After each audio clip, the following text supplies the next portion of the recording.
Hello दोस्तों, स्वागत है आपका नॉलेज जोन चैनल पर। आज 4 अक्टूबर के दिन हम डिस्कस करेंगे द हिंदू के डेली करंट अफेयर्स को। पहली न्यूज़ आज ओपन डेफिकेशन फ्री सिटीज से है। न्यूज़ में क्यों है? गांधी जयंती के ओकेजन पर housing and urban affair ministry ने अनाउंस किया है कि 99% ऑफ सिटी जो है हमारे देश में वो ओपन डेफिकेशन फ्री हो चुके हैं। मिनिस्ट्री यहाँ पर सेलिब्रेट कर रही है 6 ईयर ऑफ स्वच्छ भारत मिशन अर्बन, और उन्होंने इस मौके पर एक वेबिनार भी आयोजित किया, यानी कि स्वच्छता के 6 साल बेमिसाल, इसका स्लोगन था। बैकग्राउंड क्या है? स्वच्छ भारत मिशन जो है वो लॉन्च हुआ था 2014 में, और इसका विजन था कि वो क्लीन करेगा इंडिया को बाय अक्टूबर 2, 2019, जो कि 150वीं सालगिरह थी महात्मा गांधी जी की। डिटेल जान लेते हैं।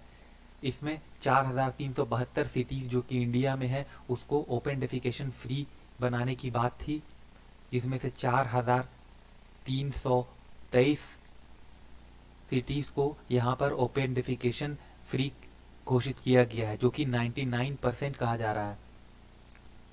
जिसमें से 4204 यानी कि अबाउट 96% जो है वो ODF वेरीफाइड सिटी यहाँ पे बताए गए हैं, यानी कि ओपन डेफिकेशन फ्री है, ये वेरीफाई कर लिया गया है इन सारे सिटीज को।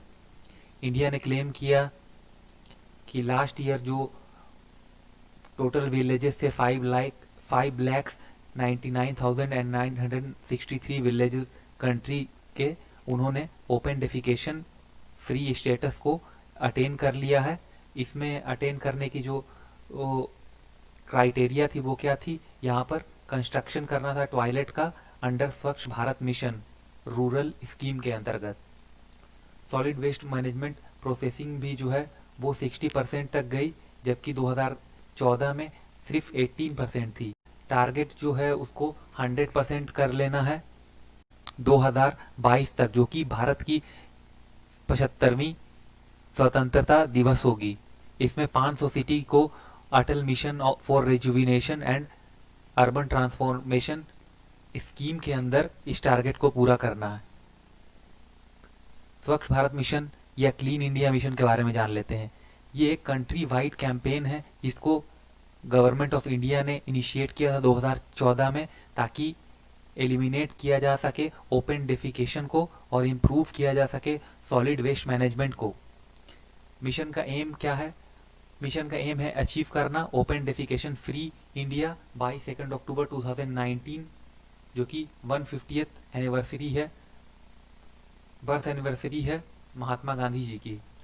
इसके 2 फेज थे। फेज फर्स्ट में क्या हुआ था? ये मिशन जो है वो अक्टूबर 2019 तक के लिए था, और फेज सेकंड जो है वो इम्प्लीमेंट होगा between 2020 to 21 and 2024 to 25। Objective क्या था फर्स्ट फेज ऑफ मिशन का? इसमें इंक्लूड किया गया था कि यहाँ पर मैनुअल स्कैवेंजिंग को इरेडिकेट किया जाएगा और अवेयरनेस फैलाई जाएगी लोगों के बीच में, ताकि उनके बिहेवियर में चेंज लाया जाए और उनको सैनिटेशन प्रैक्टिस के लिए अवेयर किया जाए। और इसमें आगे बढ़ते जाना है, अपनी कैपेसिटी को लोकल लेवल पर भी आगे बढ़ाना है। सेकंड फेज ऑफ मिशन क्या है? इसमें एम किया गया है कि जो भी ओपन डेफिकेशन है फ्री स्टेटस है उसको सस्टेन किया जाए, यानी कि ऐसा नहीं है कि अभी अचीव कर लिया गया ओपन डेफिकेशन स्टेटस और बाद में फिर जाकर के इसको गवा दिया जाए। नहीं, आपको जो एम है इसको आपको मेंटेन करके चलना है, और ये स्टेटस आपको मेंटेन करना, और जो भी मैनेजमेंट है इसको भी इम्प्रूव करना है। मिशन जो है वो एम करता है at progressing towards 6.2 of the sustainable development goal. Sustainable development goal में जो टारगेट 6.2 है उसको यहाँ पे एम किया जा रहा है, और ये गोल नंबर 6 को स्टैब्लिश किया जा रहा है, जो कि सस्टेनेबल डेवलपमेंट गोल में थे बाय यूनाइटेड नेशन इन 2015 में।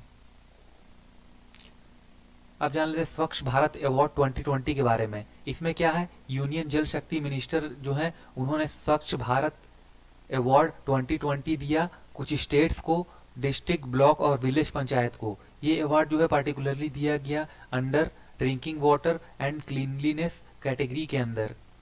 डिटेल जान लेते हैं इसकी। गवर्नमेंट ने लॉन्च किया 3 मिशन को अंडर स्वच्छ भारत मिशन। इसमें कौन कौन से हैं, स्वच्छ सुंदर सामुदायिक शौचालय, दूसरा सामुदायिक शौचालय अभियान और तीसरा गंदगी मुक्त भारत। अब तीनों के बारे में जान लेते हैं। स्वच्छ सुंदर सामुदायिक शौचालय कैटेगरी के अंदर गुजरात जो है उसने फर्स्ट पोजीशन जो है एज ए स्टेट लेवल पे गेन किया, जबकि तिरुनेलवेली तमिलनाडु ने डिस्ट्रिक्ट लेवल पे ये अवार्ड क्लीनलीनेस के लिए गेन किया। खाचरोड ब्लॉक जो है उज्जैन डिस्ट्रिक्ट है मध्य प्रदेश में, उसको भी अवार्ड दिया गया फर्स्ट पोजीशन का। और चिन्नानूर विलेज जो है तमिलनाडु में, उसको टॉप स्लॉट मिला है ग्राम पंचायत लेवल पे। अब सामुदायिक शौचालय अभियान के अंदर भी यहाँ पर गुजरात और उत्तर प्रदेश जो है वो बेस्ट परफॉर्मिंग स्टेट हैं, जबकि प्रयागराज और बरेली ने बेस्ट परफॉर्मिंग डिस्ट्रिक्ट लेवल पे अच्छा काम किया है। अंडर गंदगी मुक्त भारत क्या है, हरियाणा और तेलंगाना जो है उन्होंने टॉप स्लॉट यहाँ पर गेन किया है। अगली न्यूज है एरियल सीडिंग से रिलेटेड। न्यूज में क्यों है, इंडियन नेवी जिसने की अभी पार्टनरशिप की है with greater Visakhapatnam municipal corporation के साथ, उन्होंने क्या कहा है कि वो एरियल सीडिंग करेंगे विशाखापट्टनम में। इसका ये इनिशिएटिव जो है इसका एम है इनहेंस करना ग्रीन कवर को विशाखापट्टनम और उसके जो आसपास के एरिया है उसमें। ये इनिशिएटिव जो है प्लांट सैपलिंग की, ताकि यहाँ पर प्रिवेंट किया जा सके सॉइल इरोजन को और ग्लोबल वार्मिंग को, और इसके अलावा जो है यहाँ पर एनवायरनमेंट को प्रोटेक्ट करने के लिए इस तरह के इनिशिएटिव को चलाया गया है।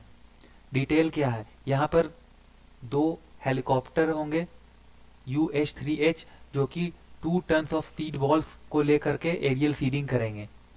यहाँ पर नेवल हेलीकॉप्टर्स का यूज किया जाएगा ताकि एयर ड्रॉपिंग की जा सके अप्रोक्सीमेट 50,000 सीड बॉल्स की, जिसका वेट 6.25 टन है। और ये जो सीडिंग की जाएगी उसको 5 लोकेशन पे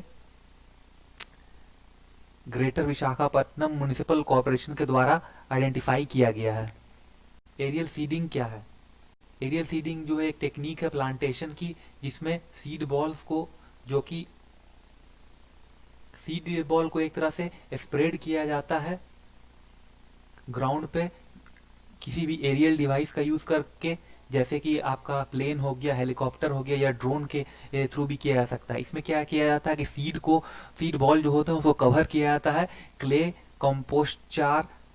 कंपोस्ट चार और अदर कंपोनेंट्स के मिक्सचर से, ताकि इससे क्या होगा, ये इस टेक्निक में से फायदा क्या होगा कि जब ड्रोन या फिर किसी प्लेन या हेलीकॉप्टर के थ्रू जब टारगेटेड एरिया पे सीड बॉल्स को स्प्रेड किया जाएगा, तो वो जो टारगेटेड एरिया है उस टारगेटेड एरिया पे ही डिस्पर्स होगा।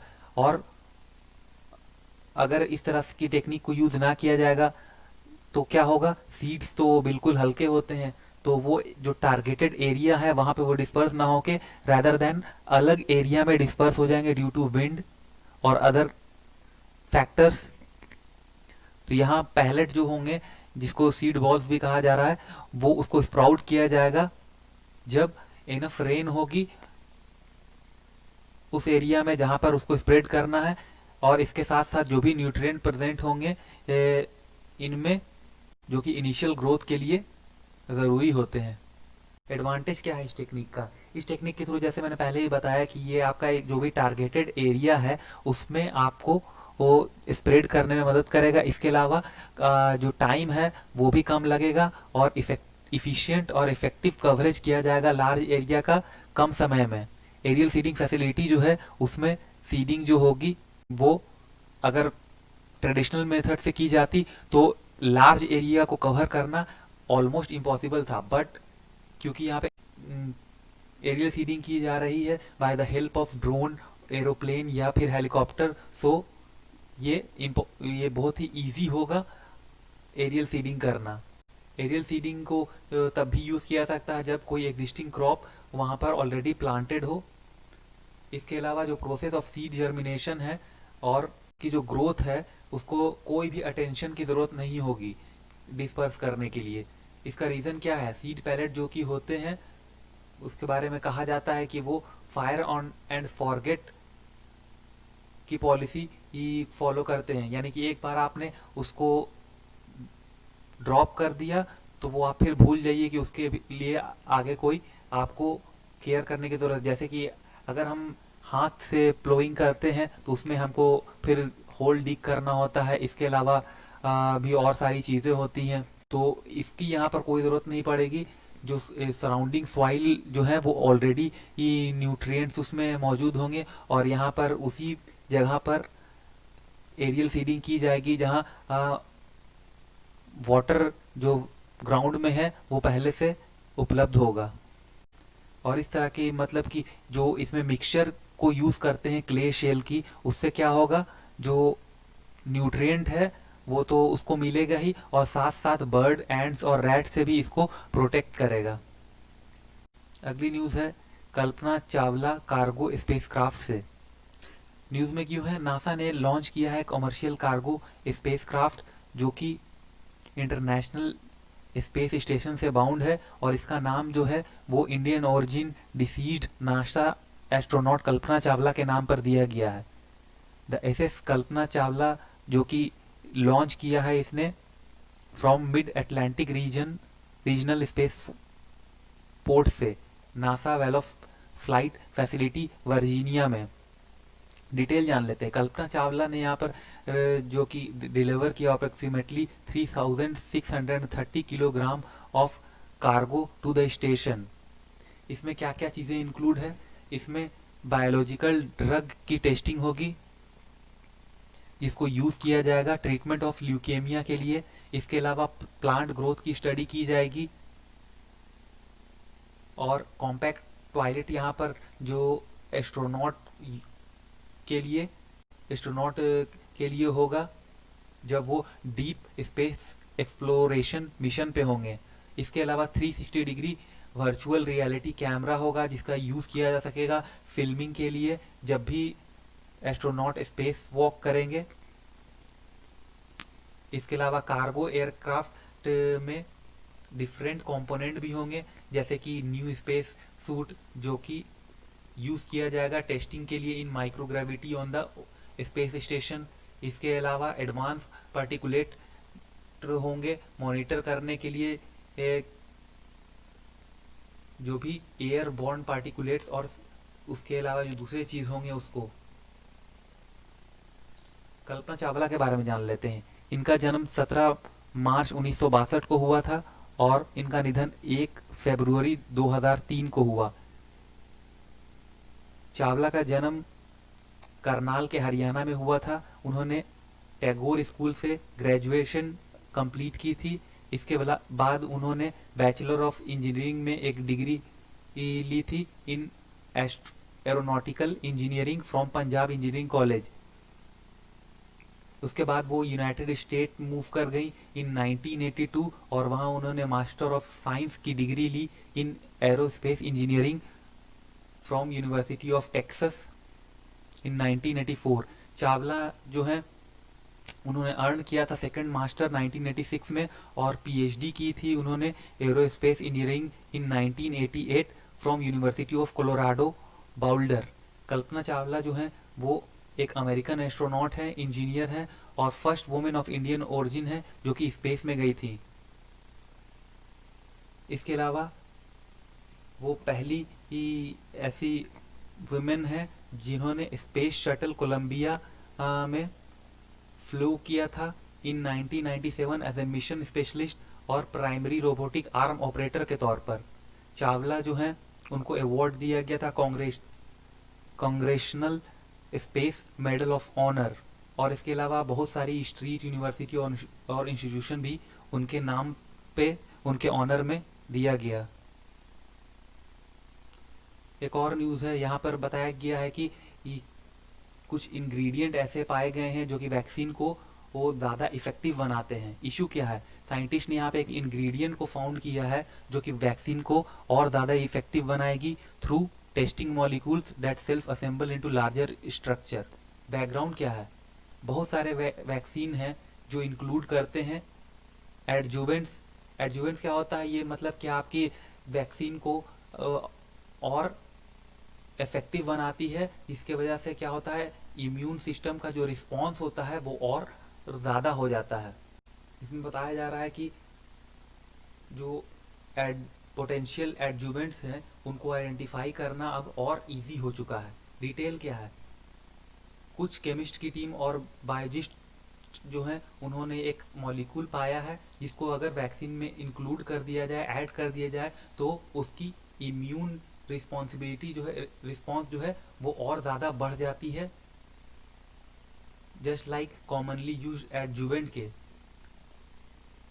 वैक्सीन एडजुवेंट जो होता है वो एक इसेंशियल पार्ट होते हैं क्लिनिकली यूज एंटीजन वैक्सीन में, जैसे कि इन्फ्लुएंजा, हेपेटाइटिस और सर्वाइकल कैंसर वैक्सीन में। एडजुवेंट जो है वो जनरेट कर देते हैं एक रॉबस्ट और लॉन्ग लास्टिंग इम्यून सिस्टम। इसके अलावा जो न्यू एडजुवेंट डिस्कवर हुए थे उसको कैसे डेवलप किया, डिस्कवर किया गया था, इसको स्क्रीनिंग की गई थी यहाँ पर library of 8000 small molecule for their ability to self assemble. Molecular self assembly जो है वो एक spontaneous self organisation of molecule है, यानी कि स्पॉन्टेनियसली ही ये मॉलिक्यूल ऑर्गेनाइज हो जाते हैं through non electron sharing bond. ये एक वेल नोन कॉन्सेप्ट है मटेरियल साइंस में। इसके अलावा साइंटिस्ट ने हिपोसाइज किया है स्ट्रक्चर जो कि एक साथ आता है through molecular self assembly might mimic structure in pathogen like viruses stimulating in similar immune response. आज के लिए बस इतना ही। Thank you very much for discussion.